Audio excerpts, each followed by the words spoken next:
Halo semuanya, perkenalkan saya Desi Jutasari Banjarnahor dengan NIM K1C1230332 dari Prodi Psikologi R002 Fakultas Kedokteran dan Ilmu Kesehatan Universitas Jambi. Untuk memenuhi ujian akhir semester dari mata kuliah Sejarah, Aliran, dan Psikologi, di sini saya akan membahas salah satu materi yang dipelajari dalam satu semester ini, yaitu mengenai aliran psikologi fungsionalisme. Dengan dosen pengampu Ibu Desi Pramudiani SPSI MPSI Psikolog, Ibu Yunina Ekawati SPSI MPSI Psikolog, dan Pak Fazrul SPSI MPSI Psikolog. Sebelum membahas lebih lanjut apa itu fungsionalisme, apakah kamu pernah memakan ini? Atau ini? Kalau disuruh milih antara yang kanan ataupun yang kiri untuk kita makan, pasti semuanya memilih yang kiri. Kenapa sih sebenarnya itu terjadi? Hampir dari kita semua suka makan makanan yang manis-manis dan gak suka dengan makanan yang pahit. Kenapa sih sebenarnya itu terjadi? Apa sih sebenarnya fungsi suka dan gak suka itu? Nah, pertanyaan ini tuh muncul dari salah satu bapak psikologi Amerika Serikat, yaitu William James. Menurutnya, kondisi psikologis kita suka atau tidak suka dengan sesuatu itu memiliki fungsi agar kita bisa bertahan hidup. Pikiran kita membuat kita suka sama makanan yang manis-manis mungkin karena makanan yang manis lebih banyak mengandung energi dibandingkan dengan makanan yang pahit yang mungkin dalam pikiran kita makanan itu adalah makanan yang beracun. Jadi, inti dari idenya William James ini adalah mencari fungsi dari properti psikologis kita. Inilah yang dinamakan dengan fungsionalisme. Jadi fungsionalisme adalah suatu tendensi dalam psikologi yang menyatakan bahwa pikiran, proses mental, persepsi indrawi, dan emosi adalah adaptasi organisme biologis. Fungsionalisme merupakan orientasi yang menekankan pada proses mental dan menghargai manfaat psikologi, serta mempelajari fungsi-fungsi kesadaran dalam menjembatani antara kebutuhan manusia dan lingkungannya. Dengan demikian, hubungan antara manusia dengan lingkungannya merupakan bentuk manifestasi dari pikiran dan perilaku. Nah, fungsionalisme ini lebih menekankan kepada fungsi-fungsi dan bukan hanya fakta-fakta dari fenomena mental, atau berusaha menafsirkan fenomena mental dalam kaitan dengan peranan yang dimainkannya dalam kehidupan. Fungsionalisme ini juga memandang bahwa psikologi tak cukup hanya mempersoalkan apa dan mengapa terjadi sesuatu atau yang disebut dengan strukturalisme, tetapi juga mengapa dan untuk apa suatu tingkah laku tersebut terjadi. Fungsionalisme lebih menekankan pada aksi dari gejala psikis dan jiwa seseorang yang diperlukan untuk melangsungkan kehidupan dan berfungsi untuk penyesuaian diri psikis dan sosial. Inilah alasan mengapa aliran fungsionalisme itu berbanding terbalik dengan aliran strukturalisme. Nah, aliran fungsionalisme itu tumbuh di Amerika Serikat yang dipelopori oleh William James yang dikenal sebagai bapak psikologi Amerika Serikat. Selain itu, dikenal pula tokoh-tokoh lainnya yang terbagi menjadi dua kelompok, yaitu kelompok Chicago yang berasal dari Chicago School of Functionalism dengan tokohnya yaitu John Dewey, dan kelompok Columbia yang berasal dari Columbia School of Functionalism dengan tokohnya James Cattell. Nah, itu tadi penjelasan mengenai pengertian dari aliran fungsionalisme. Terus, kenapa sih aliran ini bisa diminati? Jawabannya, yang menjadi minat dari aliran ini adalah apa yang terjadi dalam sebuah aktivitas psikologis dan apa yang menjadi tujuan dari aktivitas tersebut. Sesuai dengan namanya, aliran ini hendak mempelajari fungsi dari tingkah laku atau proses mental, jadi bukan hanya mempelajari strukturnya saja. Untuk dapat mempelajari fungsi tingkah laku, kaum fungsionalis mengembangkan metode eksperimen. Nah, metode eksperimen yang digunakan dalam aliran fungsionalisme ini dikenal dengan nama metode observasi tingkah laku. Nah, metode observasi tingkah laku ini dibagi menjadi dua, yaitu metode fisiologi dan metode variasi kondisi. Terus, apa sih pengertian dari metode fisiologi dan metode variasi kondisi itu? Berikut pembahasannya. Di sini akan membahas mengenai metode aliran fungsionalisme. Sebelumnya sudah disinggung bahwa metode aliran fungsionalisme itu ada dua. Yang pertama ada metode fisiologi dan yang kedua ada metode variasi kondisi. Masuk ke yang pertama, yaitu metode fisiologi. Metode fisiologi ini mencoba menerangkan tingkah laku dari sudut anatomi dan ilmu faal dengan cara mempelajari bagian-bagian badan dan syaraf-syaraf mana yang terlibat dengan terjadinya suatu tingkah laku. Nah, yang kedua adalah metode variasi kondisi. Metode ini adalah metode yang digunakan untuk menyelidiki tingkah laku yang sulit didekati dengan metode fisiologis. Nah, biasanya metode-metode ini digunakan untuk tingkah laku yang kental unsur psikologisnya. Contohnya seperti marah. Metode ini adalah metode yang mencoba untuk mencari tahu hubungan stimulus dengan respon dengan melakukan manipulasi pada stimulus, sehingga metode ini dianggap sebagai metode eksperimen dari aliran fungsionalisme itu sendiri. Nah, selanjutnya adalah tokoh-tokoh dari aliran fungsionalisme. Yang pertama itu adalah William James. Beliau lahir di New York pada tanggal 11 Januari 1843 dan wafat pada tanggal 26 Agustus 1910. Beliau ini dikenal sebagai Bapak Psikolog Amerika Serikat. James itu termasuk pendukung aliran evolusionalisme loh teman-teman. Nah, bersamaan dengan John Dewey, dia mendirikan aliran fungsionalisme. James tergolong orang yang berpikir bebas, yaitu bebas mengeluarkan dan mengembangkan ide atau kritik yang orisinal. Nah, salah satu ciri jalan pikirannya itu adalah berusaha sedekat mungkin dengan kenyataan. Teman-teman, kira-kira teman-teman tahu nggak sih kenapa William James dianggap oleh begitu banyak ilmuwan sebagai psikolog Amerika terbesar? Nah, berikut alasannya. Ada 3 alasan yang diusulkan bagi prestise dan pengaruhnya yang luar biasa. Yang pertama, James menulis dengan tingkat kejelasan yang sangat baik dalam sains. Gaya menulisnya begitu menarik, spontan, dan memikat. Yang kedua, dia menentang tujuan psikologi Wundt, yakni menganalisis kesadaran menjadi beberapa unsur. Yang ketiga, James menawarkan sebuah cara alternatif dalam memandang pikiran, sebuah pandangan yang kongruen dengan pendekatan fungsional terhadap psikologi. Singkatnya, zaman dalam psikologi Amerika sudah siap untuk menerima apa yang harus dikatakan James. Terutama dalam bukunya yang berjudul The Principle of Psychology, James menyampaikan apa yang pada akhirnya akan menjadi prinsip utama dalam fungsionalisme Amerika, yaitu bahwa tujuan psikologi bukanlah untuk menemukan unsur-unsur pengalaman, tetapi untuk mempelajari orang-orang ketika mereka beradaptasi dengan lingkungannya. Beberapa prinsip menurut William James. Yang pertama, prinsip pragmatismenya ialah suatu ide dianggapnya bernilai jika ada kegunaan atau fungsinya. Yang kedua, perilaku tidak bisa dilihat secara elemen atau struktur, tetapi merupakan satu kesatuan yang utuh dan dinamis. Yang ketiga, pembahasan mengenai psikologi oleh James lebih banyak berdasar pada biologi, tetapi penjelasannya seperti filsafat. Yang keempat, karya pionernya pada tahun 1890 ialah The Principle of Psychology tentang bagaimana pikiran dan perilaku manusia bekerja. Yang kelima, mempelajari mind bukan dari pandangan teoritis, melainkan dari pandangan aksi. Dan yang terakhir, cara berpikir seseorang bekerja untuk dapat beradaptasi dengan lingkungan. Tokoh yang selanjutnya adalah Harvey Acker. Acker lahir di Amerika pada tanggal 30 April 1873 dan wafat pada tanggal 21 Juni 1994. Acker awalnya mengambil jurusan matematika di University of Colorado.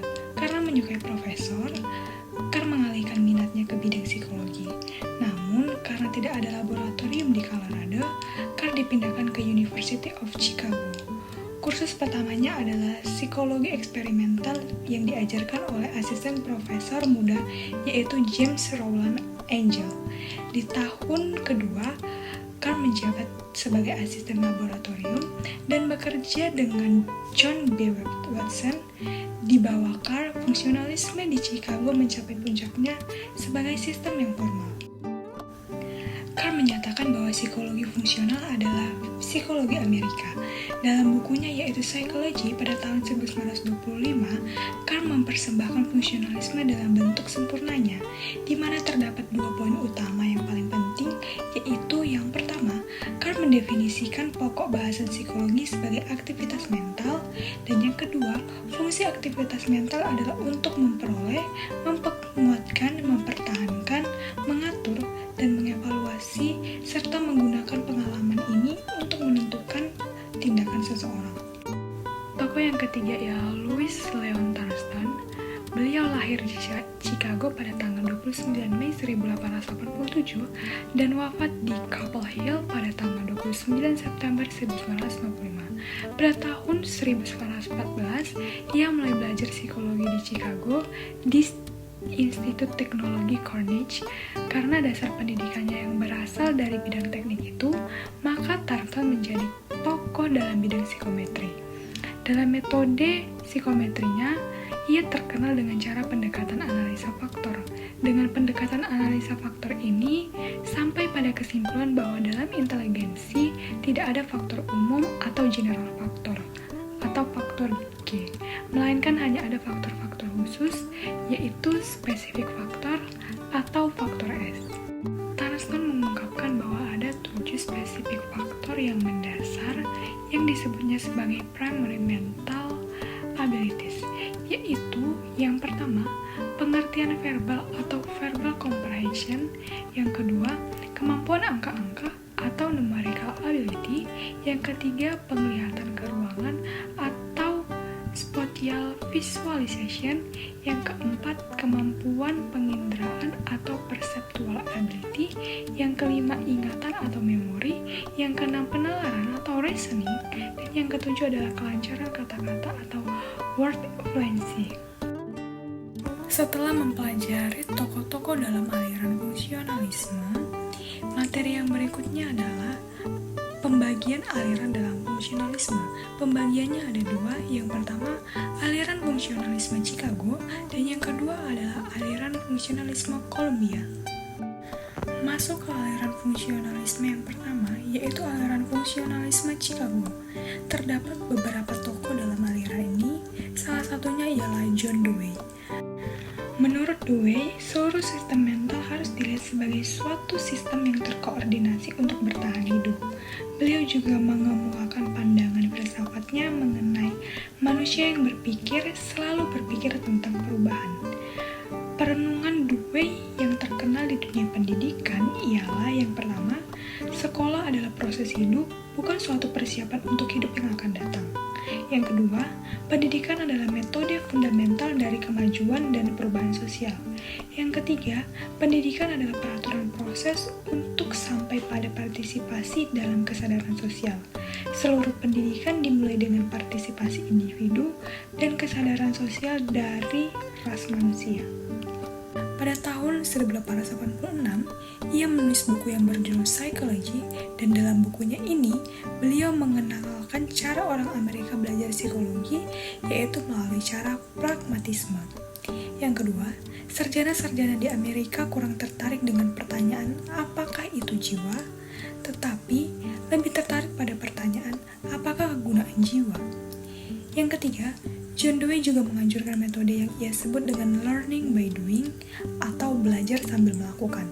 Yang keempat, Dewey berpendapat bahwa segala pemikiran dan perbuatan harus selalu mempunyai tujuan, oleh karena alasan itulah ia menentang teori elementarisme. Tokoh psikologi aliran fungsionalisme Chicago yang kedua ialah James Rowland Angel. Menurut Rowland, proses mental memediasi kebutuhan organisme dengan lingkungan. Tulisannya yang terkenal ialah The Province of Functional Psychology yang menjelaskan 3 macam pandangan. Yang pertama, fungsionalisme adalah psikologi tentang mental operation atau aktivitas bekerjanya jiwa sebagai lawan dari psikologi tentang elemen-elemen mental. Yang kedua, fungsionalisme adalah psikologi tentang kegunaan dasar-dasar kesadaran. Ini juga disebut sebagai teori emergensi dari kesadaran. Yang ketiga, fungsionalisme adalah psikofisik, yaitu psikologi tentang keseluruhan organisme yang terdiri dari badan dan jiwa. Selain di Chicago, fungsionalisme juga mempunyai beberapa tokoh di Teachers College Columbia yang biasa disebut dengan aliran Columbia. Ciri aliran ini adalah kebebasannya meneliti tingkah laku yang dianggap sebagai kesatuan yang tak dapat dipisahkan. Dan psikologi tak perlu bersifat deskriptif karena yang penting adalah korelasi tingkah laku dengan tingkah laku lain. Salah satu tokohnya ialah James McGonigal. Beliau mengusung teori mengenai kebebasan dalam mempelajari tingkah laku. Ia mempunyai dua pandangan mengenai aliran fungsionalisme, yaitu yang pertama, fungsionalisme tidak perlu menganut paham dualisme karena manusia dianggap sebagai keseluruhan yang merupakan suatu kesatuan. Yang kedua, fungsionalisme tidak perlu bersifat deskriptif dalam mempelajari tingkah laku karena yang penting adalah fungsi tingkah laku, sehingga yang harus dipelajari adalah hubungan atau korelasi antara satu tingkah laku dengan tingkah laku yang lainnya. Yang ketiga, dalam percobaannya, Cattell menemukan kapasitas individual, kemudian ia menciptakan alat-alat untuk mengukur kapasitas, kemampuan individual yang sekarang kita kenal sebagai psikotes atau mental test. Tokoh berikutnya yang terdapat dalam aliran fungsionalisme Columbia yaitu Edward Lee Thorndike. Beliau menekankan penelitiannya pada cara dan dasar belajar. Dasar pembelajaran yaitu asosiasi dan cara coba salah atau trial and error. Ia merumuskan beberapa prinsip, yaitu yang pertama, the law of effect, yaitu hukum yang menyatakan intensitas hubungan antara stimulus respons akan meningkat jika mengalami keadaan yang menyenangkan. Sebaliknya, stimulus dan respon ini akan melemah jika keadaannya tak menyenangkan. Jika terjadi suatu keadaan akan terjadi asosiasi dengan keadaan yang sebelumnya, yaitu hubungan antara stimulus respons atau respon-respon. Prinsip yang kedua yaitu the law of exercise atau the law of use and disuse adalah hukum bahwa stimulus respon dapat timbul atau didorong dengan latihan berulang-ulang. Jika tak dilatih, hubungan tersebut akan melemah dan kemudian menghilang. Jadi teman-teman, itulah tadi dia penjelasan mengenai aliran psikologi fungsionalisme. Jadi, dapat disimpulkan bahwa fungsionalisme dalam psikologi adalah suatu aliran yang menekankan pada fungsi atau tujuan dari proses mental dan perilaku manusia. Metodenya melibatkan metode observasi dan eksperimen yang digunakan untuk memahami bagaimana fungsi-fungsi tersebut berkontribusi terhadap adaptasi individu dalam lingkungan. Metodenya sendiri dibagi menjadi dua, yaitu metode fisiologis dan metode variasi kondisi. Pendiri aliran ini adalah William James, beliau juga dikenal sebagai Bapak Psikologi Amerika. Ada juga tokoh-tokohnya yang lain yang terkenal seperti John Dewey dan James Rowland Angel. Mereka berfokus pada pemahaman tentang bagaimana pikiran dan perilaku membantu individu beradaptasi dengan lingkungan mereka. Pembagian aliran fungsionalisme juga dibagi menjadi dua, yaitu pembagian kelompok aliran fungsionalisme Chicago dan kelompok aliran fungsionalisme Columbia. Nah, aliran Chicago ini dipimpin oleh James Rowland Angel yang lebih menekankan pada pengamatan lapangan dan aplikasi praktis. Sedangkan aliran Columbia yang dipimpin oleh James lebih menekankan pada aspek teoritis dan eksperimental. Jadi, inti dari materi ini atau kesimpulan yang bisa diambil adalah fungsionalisme itu adalah aliran yang mempelajari fungsi-fungsi dan kegunaan jiwa. Aliran ini juga lebih berfokus membahas tentang adaptasi manusia dengan lingkungannya. Apa yang dilakukan manusia sebagai aksi adalah hal yang kompleks yang merupakan manifestasi dari jiwa dan mempunyai maksud tertentu, bukan hanya disebabkan oleh sesuatu hal. Fungsionalisme memandang bahwa pikiran, proses mental, persepsi indrawi, dan emosi adalah adaptasi organisme biologis yang menekankan pada proses mental dan menghargai manfaat psikologi serta mempelajari fungsi-fungsi kesadaran dalam menjembatani antara kebutuhan manusia dengan lingkungannya. Itu saja materi yang bisa sampaikan dari aliran psikologi dan fungsionalisme yang saya bahas pada kali ini. Saya menerima segala kritikan, masukan dari teman-teman sekalian. Saya berharap apa yang saya jelaskan tadi dapat memberikan pemahaman kepada teman-teman mengenai apa itu aliran fungsionalisme. Sekian dari saya Desi Jutasari Banjarnegara mengucapkan terima kasih. Selamat menonton.